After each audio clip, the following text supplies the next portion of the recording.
Welcome back at 6:51. Time for your morning news now. President Biden announcing 277,000 more Americans will get their student debt canceled. This latest round of forgiveness comes just days after unveiling plans to cancel debt for more than 30 million Americans earlier this week, and it applies to borrowers enrolled in the SAVE plan, income-driven repayment plans, and those who receive public service loan forgiveness. The administration has now approved cancellation for borrowers in income-driven repayment, public service workers, those defrauded by schools, and disabled borrowers, including veterans. You can learn more at studentaid.gov/debt relief. A liberal member of Wisconsin Supreme Court won't be seeking a fourth term. Justice Ann Walsh Bradley says she'll finish out her current term, which is up next year. The 73-year-old says it's time to pass the torch and bring some fresh perspectives to the court. Conservative and former Attorney General Brad Schimmel is already a confirmed candidate for Walsh Bradley's seat. Dane County Judge Susan Crawford and State Court of Appeals Judge Chris Taylor also both considering bids. Wisconsin's Elections Commission, meanwhile, unanimously rejecting a petition to recall Assembly Speaker Robin Vos. Activists angry over Vos's refusal to decertify Biden's 2020 win filed that petition, but it lacked sufficient valid signatures. The Racine DA now investigating fraudulent names on those forms. Ex-Justice Michael Gableman, whom Vos hired then fired over a failed election probe, baselessly claimed the recall was sabotaged.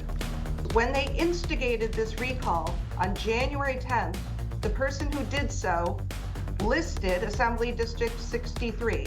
And unless you've got something in writing that says otherwise, I am fairly confident that when our staff says that they did not tell anyone what district to file in, that they are being honest and truthful with us. The same petitioners are filing a second recall effort. Those petitions are due at the end of next month. New federal regulations are putting strict limits on forever chemicals that are found in drinking water.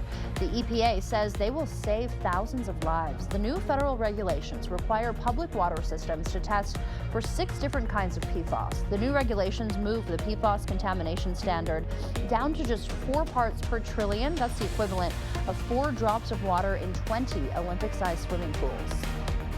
This is an investment in people's health. PFAS is a health crisis. Right? It's not an inconvenience, it's a health crisis. The EPA estimates 6 to 10% of the nation's water systems will need to make changes, including systems in our region. The new regulations come as Governor Tony Evers calls the state's Joint Finance Committee to release $125 million to combat PFAS. Community Connection Center is set to close its doors at the end of June. Since opening in 2021, the center hosts different programs, events, and activities for seniors in the area.